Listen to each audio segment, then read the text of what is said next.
DO గారు శ్రీమతి రోహిణి గారు, అదేవిధంగా గౌరవనీయులు మిత్రులు ఎండిఓ గారు విజయరావు గారు, అదేవిధంగా నా ఆత్మీయ మిత్రులు యాదయ్య గారు, అదేవిధంగా మిత్రులందరికీ ఒక్కొక్కరికి పేరు పేరున, తర్వాత ఎందుకంటే వేదిక మీద ఉన్నది నా ఆప్తులు వీళ్ళందరూ కూడా. సో ఇంకా చెప్పడానికి కొంచెం మాటలు రావట్లేదు నాకు, ఎందుకంటే ఒక ఉద్యమాల్లో కలిసి పనిచేసి ఒకేసారి రిటైర్ అవుతున్నా అనేటువంటి ఒక భావనే చాలా వరస్ట్గా అనిపిస్తుంది, నాకు ఇబ్బందిగా అనిపిస్తుంది. సో దాంట్లో చెప్పలేకపోతున్నాను. తర్వాత మిగతా మా బంధువులు, అన్నయ్య వదిన, దైవ సమానులు, తర్వాత అదేవిధంగా మా బ్రదర్స్ సిస్టర్స్, నా ఆప్తులు, ముఖ్యంగా ఇక్కడికి ఎంతోమంది తరలి వచ్చినటువంటి నా పూర్వ విద్యార్థులందరికీ కూడా పేరు పేరున అందరికీ ప్రత్యేకమైనటువంటి నమస్సుమాంజలు, తర్వాత కృతజ్ఞతలు తెలియజేస్తున్నాను. ఇక్కడ ఉన్నటువంటి బాలబాలికలందరికీ కూడా మరి నా శుభాశీస్సులు అందజేస్తున్నాను. ముఖ్యంగా 1989లో ఎక్కడో 398గా ప్రస్తావన ప్రారంభించి మరి దానికంటే ముందు ఒక చిన్న విషయం ఇక్కడ చెప్పుకోవాల్సిన అవసరం ఉంది.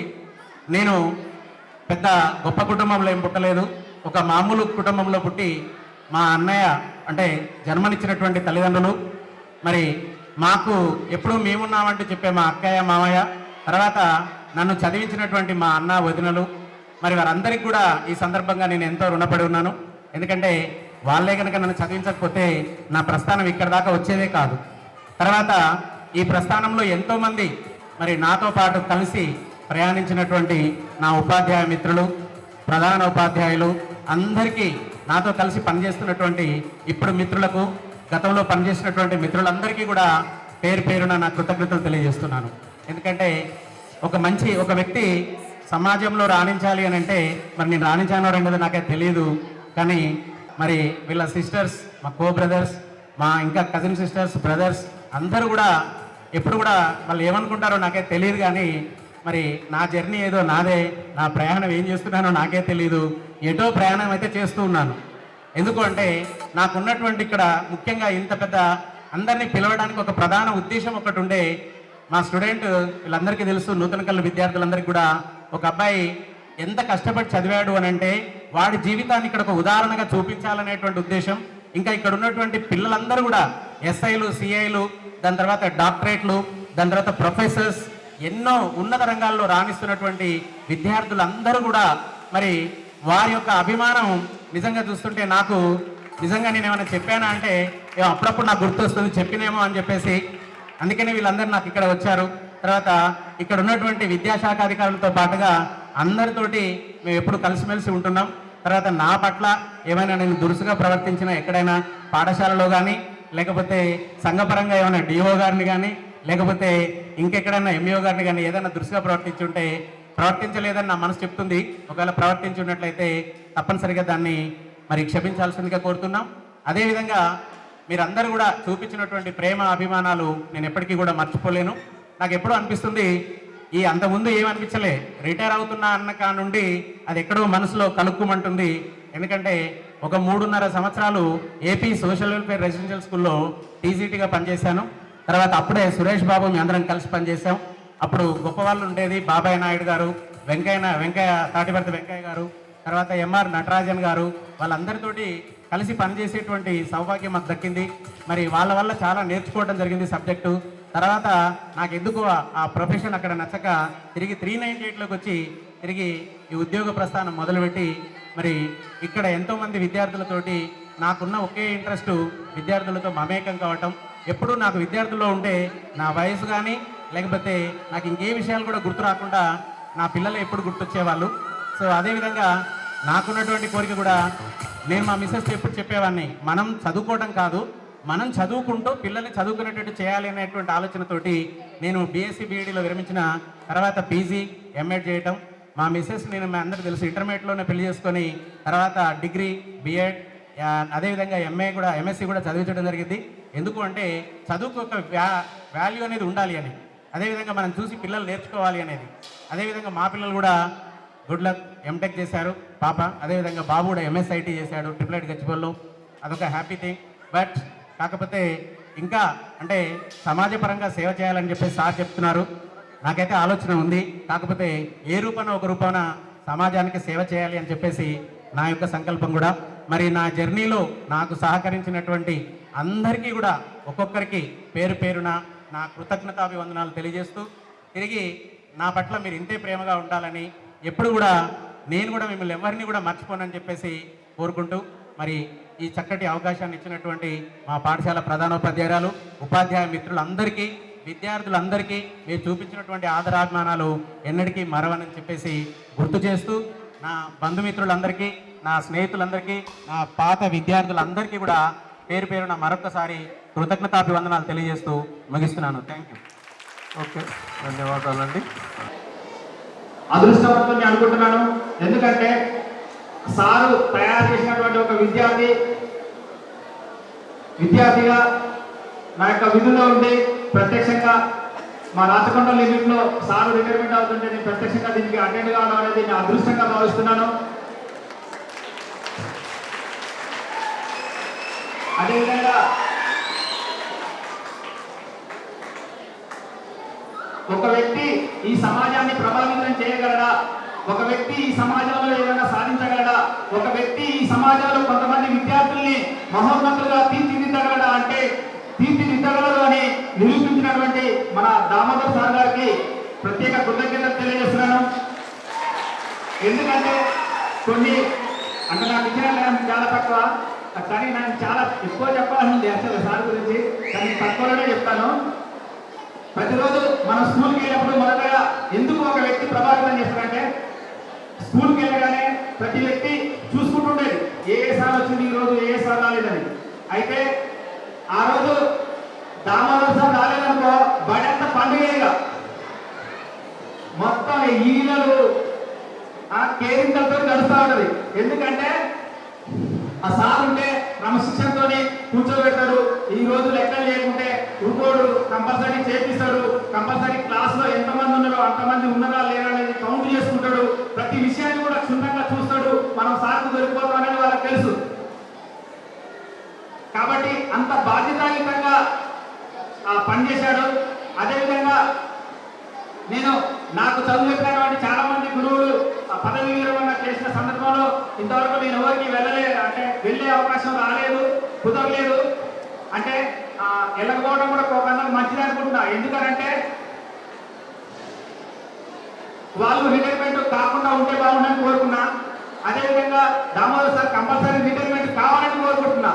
ఎందుకంటే అతను ఈ విద్యామ తల్లికి, చదువుల తల్లికి ఎంత సేవ అయితే చేయాలో అంతకు రెట్టింపు స్థాయిలో చేసింది. ఆల్రెడీ 200% చేసినాడు. అనునిత్యం చదువే తన యొక్క ధ్యాసగా, విద్యార్థుల యొక్క అభ్యున్నతే తన యొక్క ధ్యేయంగా పనిచేసినాడు.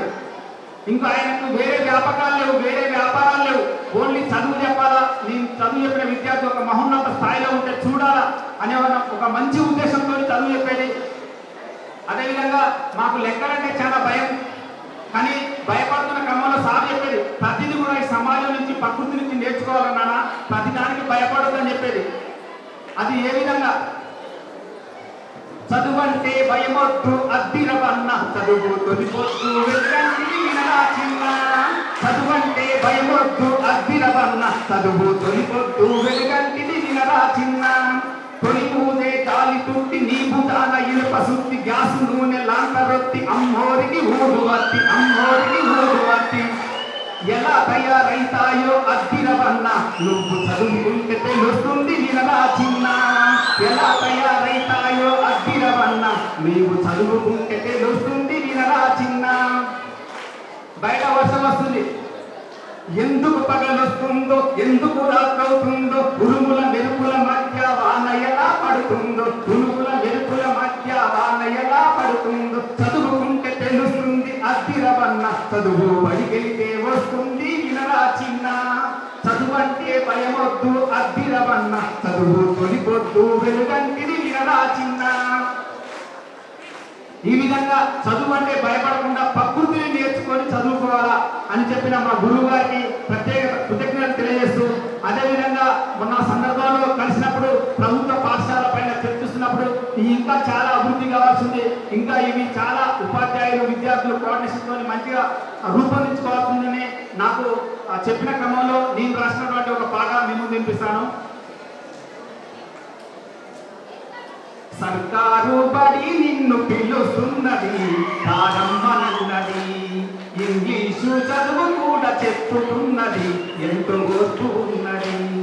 పద పద పద పోదాం సర్కారు బడికి, పద పద పద పోదాం సర్కారు బడికి, పైసన్నదే ఖర్చు లేని అమ్మ ఒడికి. వేల వేల బిల్లులతో దూరభారమొద్దు, వేల వేల చదువులతో కారుబడి నిన్ను పిలుస్తున్నది, ప్రారంభనన్నది, ఇంగ్లీషు చదువు కూడా చెప్పుతున్నది, ఎంతో ఓర్పు ఉన్నది. పద పద పద పోదాం సర్కారు బడికి, పైసన్నదే ఖర్చు లేని అమ్మ ఒడికి.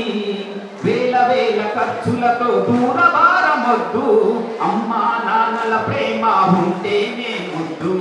ఆటోల్లో బస్సుల్లో కుక్కి ఎక్కిస్తూ ప్రమాదాల అంచున పయనం మనకొద్దు.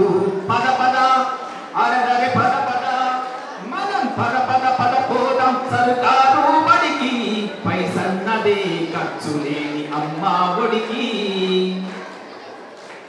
పలక బలపాలు పాఠ్య పుస్తకాలు, యూనిఫారాలు మధ్యాహ్న భోజనాలు, యూనిఫారాలు మధ్యాహ్న భోజనాలు.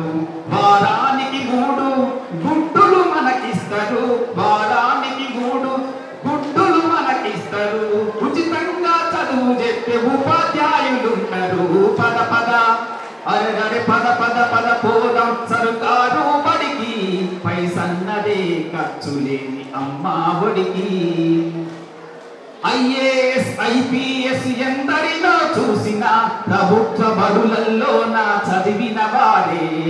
ఐఏఎస్ ఐపీఎస్ ఎందరినో చూసిన ప్రభుత్వ బడులల్లో నా చదివిన వారే. సర్వతోముఖాభివృద్ధి సాధిస్తారు, సర్వతోముఖాభివృద్ధి సాధిస్తారు, సమస్యలకు ఎదురొడ్డి గెలిచొస్తారు. పద పద అరే పద పద పద పోదాం సర్కారు బడికి, పైసన్నదే ఖర్చు లేని అమ్మ ఒడికి. Thank you. ఇప్పటికే అందరికీ అర్థమైంది. మరి దామోదర్ గారి గురించి ఇంతకుముందు మా సార్ చెప్పారు. ఇంకా ఆయన స్టూడెంట్ అయినటువంటి ఒక సిఐ గారు కూడా వచ్చి పాట రూపంలో చెప్పడం జరిగింది. మరి ఆయన యొక్క సేవా కార్యక్రమం కానీ ఆయన యొక్క సర్వీస్ కానీ ఏ రకంగా జరిగింది అన్నది ఇక్కడ ఉన్న ప్రతి ఒక్కరికి కూడా చాలా విపులంగా తెలుసు. మరి ఆయన ఎంతో యాక్టివ్గా ఒక మాట అన్నాడు, అప్పుడే సార్ రిటైర్మెంట్ అని డౌట్గా ఉంది అని. ఎగ్జాక్ట్లీ ఆయన చూడడానికి అలాగే ఉన్నారు. ఆయనలో ఇంత కూడా రవంతా కూడా ఎలాంటి పదవి విరమణ చేసేటువంటి ఛాయలు కనిపించడం లేదు అసలు. ఆయన ఇప్పుడే ఫ్రెష్గా డ్యూటీలో వచ్చినట్టుగా ఉన్నారు, సర్వీస్లోకి వచ్చినట్టుగా ఉన్నారు. ఓకే, అయినా సరే మరి ప్రభుత్వం వారు విధించినటువంటి మరి ఈ ఏజ్ ఏదైతే ఉందో అది వచ్చే వరకు రిటైర్మెంట్ తీసుకోవాలి అనేటువంటి రూల్ ప్రకారం మనం పదవి విరమణ చేస్తున్నామే కానీ ఆయన యొక్క సేవాభావంలో ఎటువంటి లోటుపాట్లు లేవు. ఆయనకి మరి విద్యార్థులకి ఎంతో అంకిత భావంతో ఆయన టీచింగ్ చేయడం అంటూ జరుగుతుంది. మరి ఆ అంకిత భావం ఎలా ఉంటుంది అంటే ఆయన ఓల్డ్ స్టూడెంట్సే చెప్తున్నారు. ఇక్కడ ఉన్న వాళ్ళు చాలా మంది, సగానికి పైగా ఆయన స్టూడెంట్సే ఉన్నారు. ఈ విషయంలో మరి ఆ స్కూల్కి ప్రధానోపాధ్యాయులైనందుకు నేను ఎంతో సంతోషంగాను ఆయన బట్టి నేను గర్విస్తున్నాను. మరి ఇంకో రకంగా ఒక మంచి ఉపాధ్యాయుడు పదవి విరమణ పొందుతున్నాడు అని చాలా బాధాకరంగా ఉన్నప్పటికీ కూడా ఇది తప్పదు. మరి ఈ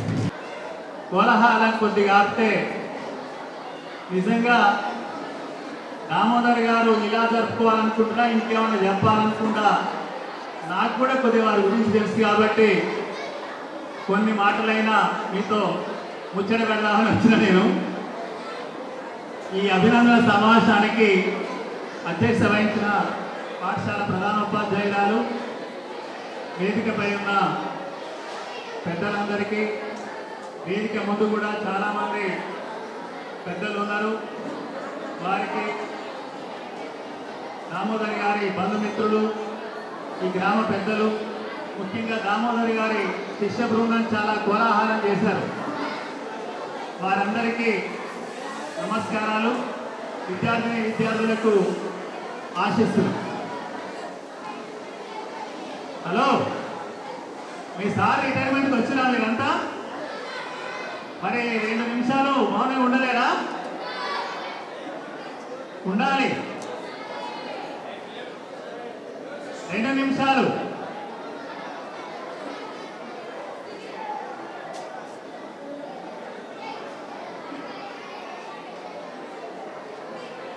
నేను ఈ సమావేశానికి వచ్చే వరకే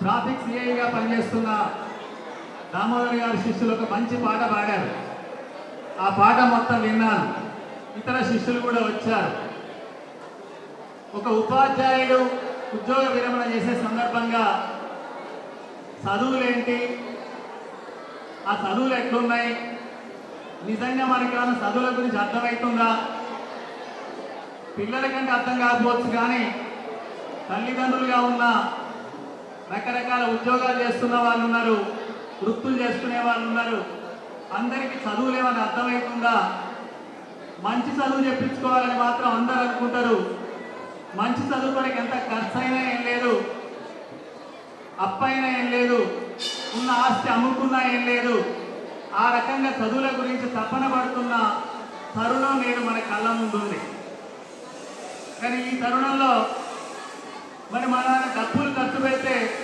మంచి చదివే వస్తుందా నిజంగా వస్తుందా అంటే మీరు గమనించింది అయితే డబ్బులతో చదువు రాదనేది అర్థమైపోయింది డబ్బులు ఖర్చు పెడుతున్నంత వరకు అక్కడ చదువుతున్నంత వరకు మంచి చదువు అనేది కనిపిస్తుంది కానీ ఆ చదువు అయిపోయినాక సర్టిఫికేట్ చేతులకు వచ్చినాక చూస్తే ఆ సర్టిఫికేట్ దేని పనికి రావట్లేదు ఆ సర్టిఫికేట్ తీసుకున్న అబ్బాయిలో అమ్మాయి దగ్గర మాత్రం ఎటువంటి నైపుణ్యాలు సరిపోను లేవు అందుకనే ఉద్యోగాలు ఇవ్వలేకపోతున్నామని ప్రైవేట్ కంపెనీల్లో అందరూ కూడా అంటున్న విషయం మనం చూస్తున్నాం అంటే మరి చదువులు ఎలా ఉండాలి తెలంగాణలో చదువులు ఎట్లున్నాయి నిజంగా తెలంగాణలో చదువులు బాగాలేవు తెలంగాణలో చదువులు ఎలా ఉన్నాయంటే చదువు ఎట్లా అమ్ముకోవాలి ఎట్లా కొనుక్కోవాలి అమ్మేటోళ్లకు లాభాల మీద లాభాలు ఓ 25 ఏళ్ల కింద ఏమి లేకుండా 2 రేకుల షెడ్లు వేసి బడిపెట్టాయినా ఈ 25 ఏళ్ళు అయ్యే వరకే కోట్ల రూపాయలు సంపాదించి కేజీ నుంచి పీజీ వరకు విద్యా సంస్థలు అని చెప్పి రకరకాల బళ్ళు పెట్టారు కాలేజీలు పెట్టారు ఇంజనీరింగ్ కాలేజీలు పెట్టారు బ్రహ్మాండంగా డబ్బులు సంపాదించుకున్నారు కానీ ఆ బడిలోనే కేజీ తరగతిలో చేరి అక్కడనే ఇంటర్మీడియట్ చదివి ఇంజనీరింగ్ కూడా అక్కడ చేస్తే ఇంజనీరింగ్ అయిపోయిన దానిక చూసుకుంటే ఆ అబ్బాయి అమ్మాయి యొక్క ప్రోగ్రెస్ కార్డు చూస్తే మంచి ప్రమాణాలు ఉన్నట్టు మంచి ర్యాంక్ ఉన్నట్టు గ్రేడ్ ఉన్నట్టు కనిపిస్తుంది కానీ కాలేజీ నుంచి సర్టిఫికేట్ తీసుకొని బయటికి వెళ్ళి ఎక్కడికైనా ఇంటర్వ్యూకి పోతే ఏమి లేదు కదా నీ దగ్గర చదువు అని అంటున్నారు మరి ఇదేంటి చదువు ఇలా ఉంటే ఎలా అనేది ఇప్పుడు మనం ప్రశ్నించుకోవాల్సిన అవసరం ఉంది చదువులు నిజంగా ఎక్కడ బాగుంటాయి ఎటువంటి చదువులు కావాలి చదువు అంటే సారం ఏంటి చదువు అంటే జీవితమా చదువు అంటే జీవితమా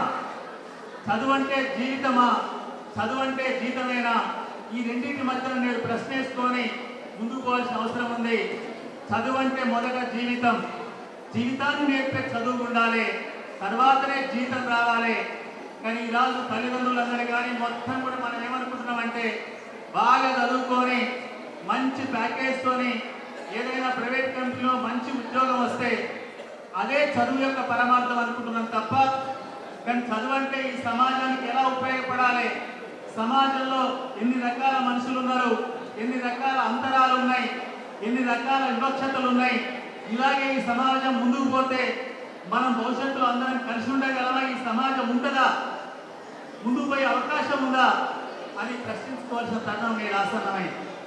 ఎందుకంటే భారత రాజ్యాంగం ప్రకారం క్రమంగా ఆర్థిక వ్యత్యాసాలు తగ్గాలి, సామాజిక వ్యత్యాసాలు తగ్గాలి, అందరికీ సమానమైన మంచి చదువులు రావాలని చెప్పి రాజ్యాంగం చెప్తుంటే దానికి తిరోగమన మార్గంలో, భిన్నమైన మార్గంలో ఈ 70 ఏళ్ల స్వతంత్ర భారతంలో ఆర్థిక అంతరాలు అందకుండా పోయాయి.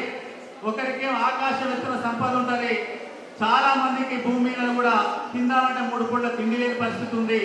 ఇంకా మంచినీళ్ళు దొరకని వాళ్ళు ఉన్నారు, ఇంకా ఇల్లు లేని వాళ్ళు ఉన్నారు. అదే ఈ దేశంలో దాదాపు 5,000 కోట్లు పెట్టి బొంబాయిలో ఇల్లు కట్టుకునే ముఖేష్ అంబానీలు ఉన్నారు. కానీ 5 లక్షలు పెట్టి ఇల్లు కట్టుకోలేని కోట్ల మంది ప్రజలు భారతదేశంలో ఉన్నారు. ఇది కాదు కదా భారతదేశం. ఇలా ఉంటే ముందు పోయే అవకాశం లేదు కదా. దీన్ని ఎట్లా మార్చాలనేది చదువులు చెప్పాలి, దీన్ని ఎలా ముందుకు తీసుకుపోవాలని చదువు చెప్పాలి. చదువు అంటే మనం ఎక్కడో ఉద్యోగం చేసి మన చదువులన్నీ ఇప్పుడు ఎట్లా తయారైనాయి అంటే ఏదైనా నేర్చుకొని ఏదైనా చదువుకొని అమెరికాకు పోయి అక్కడ డాలర్ సంపాదించి కొన్ని డాలర్లు ఇక్కడికి పంపిస్తే డాలర్కు రూపాయున్న మార్పిడితోనే అక్కడ డాలర్తో ఏం చేద్దామంటే దేనికి కుదరదు. ఎందుకంటే మనం పోయి చూస్తే అర్థమవుతుంది. కానీ ఆ డాలర్ $1000 ఇక్కడికి వస్తే 70,000 అవుతాయి. $1,00,000 కనుక పొదుపు చేసి పంపిస్తే 70 లక్షలు అవుతాయి. ఆ 70 లక్షలు ఇక్కడ ఎక్కువ మొత్తం కనిపిస్తుంది. కాబట్టి అదే గొప్ప చదువని, గొప్ప సంపాదన అనుకుంటున్నారు. కానీ ఆ 70 లక్షలు పెడితే ఒక గ్లాస్ మంచినీళ్ళు వస్తాయా? ఆ 70 లక్షలు పెడితే ఉష్ణోగ్రత తగ్గిపోతా? ఆ 70 లక్షలు పెడితే బుక్కెడు అన్నం వస్తుందా? ఎందుకంటే మనిషి బతకాలి అంటే ముఖ్యంగా ప్రాథమిక అవసరాలు కావాలి. ఆ ప్రాథమిక అవసరాలన్నీ కూడా నేడు మనకు చాలా కొరతగా ఉన్నాయి. ఈరోజు విద్య అంటే ఏ ప్రాంతంలోనైనా ఏమి సవాళ్ళు ఉన్నాయి, ఏమి సమస్యలు ఉన్నాయి, వాటి పరిష్కారం కొరకు ఏం పరిశోధన జరగాలి, ఎలా పరిష్కరించుకోవాలనేది రాబోయే తరాలకు నేర్పేది విద్యగా ఉండాలి. అది ప్రభుత్వ బళ్ళలో మాత్రమే, ప్రభుత్వ కళాశాలలో మాత్రమే, ప్రభుత్వ విద్యా సంస్థలు మాత్రమే సాధ్యమే తప్ప ప్రైవేట్ ఎక్కడ సాధ్యం కాదు. ఒక మాట చెప్తాను, ఈరోజు ఇంజనీరింగ్ కళాశాలలో సిబిఐటి వాళ్ళు అత్యధికంగా ఫీజు వసూలు చేస్తున్న సంస్థగా హైదరాబాద్లో ఉంది. కానీ సిబిఐటి ఇంజనీరింగ్ కళాశాలలో ఒక్క ఇంజనీరింగ్ విద్యార్థి ఒక కొత్త నూతన అంశాన్ని కనుక్కున్నా చెప్పండి. ఏమైనా అలా చదువుకుంటే కాస్త మంచి ప్యాకేజ్తో ఉద్యోగం వస్తుంది. కానీ ఈరోజు కాళేశ్వరం ప్రాజెక్టు లిఫ్ట్ ద్వారా నీళ్లు మన తెలంగాణ మొత్తం నీళ్లు తిరగాలి అంటే 8,000 మెగావాట్ల విద్యుత్తు కావాలి. ఇప్పుడు తెలంగాణ రాష్ట్రానికి ఇప్పటికి మనం ఉపయోగించుకుంటున్నది ఎండాకాలం అయితే 11,000 మెగావాట్లు, ఇట్లా వర్షాలు పడితే దాదాపు 8,000 మెగావాట్ల అవసరం ఉంది. ఇంకా 8,000 మెగావాట్ల విద్యుత్ అంటే మనం ఈరోజు విద్యుత్ మొత్తానికి బొగ్గు మీద, థర్మల్ విద్యుత్ మీద ఆధారపడి ఉన్నాం. అందుకనే ఎండాకాలం వచ్చిందంటే మన రాష్ట్రంలో అడవులు ఎక్కడెక్కువ ఉన్నాయి, భద్రాచలంలో అడవులు ఎక్కువ ఉన్నాయి, మహబూబాద్లో అడవులు ఎక్కువ ఉన్నాయి, ఆదిలాబాదు, మంచిర్యాల, బెల్లంపల్లిలో అడవులు ఎక్కువ ఉన్నాయి. కానీ ఎండాకాలం వచ్చిందంటే బగ్గుమని ఎండలు మండేది కూడా ఎక్కడ? అక్కడనే ఎండలు మండుతున్నాయి. ఎందుకు మండుతున్నాయి? బొగ్గు గనులు ఉన్నాయి, థర్మల్ ప్రాజెక్టులు ఉన్నాయి. థర్మల్ ప్రాజెక్టుల సంఖ్య పెరుగుతూ పోతే ఉష్ణోగ్రత పెరుగుద్ది, పర్యావరణం దెబ్బతింటది. అసలు రాబోయే కాలంలో ఎలా ఋతుపవనాలు ఉంటాయి, ఎలా వర్షాలు ఉంటాయి, మనిషి భవిష్యత్తు అనేది ప్రశ్నించుకోవాల్సిన తరుణం ఆసన్నమైంది. కాబట్టి బొగ్గుకు ప్రత్యామ్నాయంగా తక్కువ బొగ్గుతో విద్యుత్ ఎట్లా ఉత్పత్తి చేయాలి, తక్కువ కరెంటుతోనే నీళ్ళని ఎట్లా లిఫ్ట్ చేయొచ్చు, తక్కువ నీటితోనే ఎట్లా పంటలు పండించాలి, అవసరాలు ఎట్లా తెచ్చుకోవాలి, మురుగు నీటిని ఎట్లా శుభ్రం చేయాలి. ఈరోజు మనం ఇజ్రాయెల్ దేశాన్ని చూస్తే వాళ్ళ దగ్గర నీటి కొరత చాలా ఎక్కువ. సముద్రపు నీటిని శుభ్రపరుచుకొని తాగే పరిస్థితి ఉంది. అయినా టెక్నాలజీ పెంచుకొని వాళ్ళ జీవన విధానం కొనసాగిస్తున్నారు. మన మూసి మురుగును ఎట్లా బాగు చేసుకోవాలి, మురికి నీళ్ళని ఎట్లా ఉపయోగించుకోవాలి, ఆ మురికి నీటి నుంచి కాలుష్యం లేకుండా ఎట్లా బతకాలి, ఇది మొత్తం విద్యలో ప్రధానమైన అంశం ఉండాలి. పరిశోధన జరగాలి. అది జరిగే విధంగా ఉంటేనే నిజమైన విద్య. కానీ ఏదో ఒక కోర్సు నేర్చుకొని ఏదో ఒక దేశం పోయి పెద్ద జీతం చేస్తే కొందరు బతుకుతారు, కొంతమందికి ఉపయోగపడి తప్ప మళ్ళీ వాళ్ళ తల్లిదండ్రులు వాళ్ళ కుటుంబాలు ఇక్కడ ఉంటే మంచినీళ్ళు దొరికే అవకాశం ఉండదు, పంటలు పండే అవకాశం ఉండదు. కాబట్టి చదువు అనేది ఏ ప్రాంతంలో ఏ సవాళ్ళు ఉన్నాయి, ఏ సమస్యలు ఉన్నాయి, ఆ సమస్యల పరిష్కారం కొరకు ఏమి పరిశోధన చేయాలనేది ప్రముఖంగా ఉండాలి. అది ఉండాలి అంటే మన బళ్ళు బాగుపడాలి. అది ప్రైవేట్ బళ్ళ వల్ల కాదు. ప్రైవేట్ బళ్ళ ఎక్కడైనా కూర్చోబెడతారు, రాయిస్తారు, చదివిస్తారు, బట్టి పట్టిస్తారు తప్ప మెదడుకు మీద పెట్టే అవకాశం తక్కువగా ఉంది. ఆలోచనకు చాలా తక్కువ అవకాశం ఉంది. సవాళ్ళను ఎదుర్కొనే గుణాన్ని నేర్పే అవకాశం తక్కువ ఉంది. ఒక మాట ఈ సందర్భంగా చెప్పడం తప్పు కాదనుకుంటున్నా. ఇంటర్మీడియట్లో ఈరోజు మొత్తం కార్పొరేట్ మయం అయిన తర్వాత అత్యధికంగా విద్యార్థులు చనిపోతున్నారంటే, ఆత్మహత్య చేసుకుంటున్నారంటే ఇంటర్మీడియట్లోనే కదా. ఎందుకు? ఇంటర్లో నేర్చుకున్న, కార్పొరేట్ కళాశాల నేర్చుకున్న చదివేంటి? వస్తే ర్యాంకు రావాలి, వస్తే మార్కులు రావాలి, లేకపోతే చావాలా? జీవితంలో ఫెయిల్యూర్ అనేది, అపజయం అనేది అనేక సందర్భాల్లో ఉంటుంది. అపజయమే విజయానికి మెట్టుగా ఉంటుంది. కాబట్టి ఫెయిల్ కావడం అనేది పెద్ద తప్పేమి కాదు. ఫెయిల్ అనేది కొన్ని సందర్భాల్లో ఉంటుంది. కాబట్టి ఆ ఫెయిల్ని ఒక మెట్టులాగా తీసుకొని విజయం సాధించాలి తప్ప చావటం కాదు అని చెప్పాలి. కానీ ఆ కళాశాల నేర్చుకున్నది ఏంటి? కానీ మీరు చూడండి, ఇంతకుముందే సిఐ గారు చెప్పారు, ఈరోజు మనం గ్రూప్ 1 టెస్టుల్లో కానీ, ఐఏఎస్ ఐపీఎస్లో కానీ ప్రభుత్వ అధికారులుగా సెలెక్ట్ అవుతున్న వాళ్ళు నేటికి ప్రభుత్వ స్కూళ్ళలో చదివిన వాళ్ళే ముందుకు వస్తున్నారు తప్ప ప్రైవేట్ స్కూళ్ళలో ర్యాంకులు కానీ 90% కానీ 99% వచ్చిన వాళ్ళు ఎవరు కూడా గ్రూపులలో సెలెక్ట్ అవుతున్న పరిస్థితి లేదు. ఎందుకు లేదు? ఎందుకు లేదంటే తను చదువుకుంటున్న ప్రాంతాల్లో భువనగిరి ప్రైవేట్ స్కూల్లో చదివితే భువనగిరి మున్సిపాలిటీనా గ్రామ పంచాయతీ తేడా తెలియదు. ఈ మున్సిపాలిటీకి ఎవరు పెద్దో తెలియదు. మున్సిపల్ కమిషనర్ ఏం చేయాలి, మున్సిపల్ చైర్మన్ ఏం చేయాలో తెలియదు. కానీ అదే ప్రభుత్వ స్కూల్లో చదివే పిల్లగానికి గ్రామ పంచాయతీ తెలుసు, గ్రామ పంచాయతీ సభ్యుడు తెలుసు, మున్సిపల్ చైర్మన్ తెలుసు, మున్సిపల్ కమిషనర్ తెలుసు, పోలీసులో ఉండే విభాగాలు తెలుసు, ఇతర డిపార్ట్మెంట్లో ఉన్న విభాగాలు తెలుసు. కానీ ఆ పిల్లలకు ఏమైనా ప్రశ్న జవాబు ఆ ప్రశ్న వస్తేనే జవాబు వస్తుంది. మీరు ఒకసారి గుర్తు తెచ్చుకోండి, 4 ఏళ్ల కింద ఇంటర్ ఫిజిక్స్లో పేపర్ మార్చి జనరల్ క్వశ్చన్స్ ఇస్తే చైతన్య నారాయణ వాళ్ళు చాలా మంది ఫిజిక్స్లో ఫెయిల్ అయ్యారు. గుర్తు తెచ్చుకోండి, 4 ఏళ్ల కింద పేపర్ చాలా సులభంగా ఇచ్చారు, కానీ ఎక్స్పెక్టెడ్ క్వశ్చన్ రాలే. చాలా సులభమైన క్వశ్చన్ వచ్చింది అంటే ఫలాని ప్రశ్న వస్తేనే నేను పరీక్ష రాస్తా, ఫలాని ప్రశ్న వస్తే రాయలేనంటే జీవితంలో ఫలాని కష్టం వస్తుందా, ఫలాని ప్రశ్నలు ఎదురైతాయా, ఫలాని రకంగానే జీవితం ఉంటుందా? ఉండే అవకాశం ఉండదు కదా. కారు మీద పోతుంటే ఏదైనా ఆగిపోవచ్చు, ఆగితే ఏం చేయాలని తెలవాలి తప్ప కారు ఆకుండా పోతుంది తెలియదు కదా, సైకిల్ మోటార్ ఆకుండా పోతుంది తెలియదు కదా. కాబట్టి చదువుల మర్మం చెప్పవలసిన అవసరం ఉంది. ఈ ప్రభుత్వాలు కూడా నిన్న మీ అందరూ కూడా తెలుసు, చదువు అంటే చాలా మంది అనుకుంటారు అందరికీ ఈనాడు సంబంధం ఉన్నది ఏదన్నా ఉంటే అది చదువు ఒక్కటి మాత్రమే. చదువు గురించి ఆలోచించని ఒక్క మనిషి అయినా, తాత ముత్తాత అమ్మమ్మ నాయనమ్మ తండ్రి తల్లి అన్న తమ్ముడు చదువు గురించి ఆలోచించిన వాళ్ళు ఒక్కరు ఉండరు. ఇంత పిల్లలు ఉంటారు, ఆ పిల్లల గురించి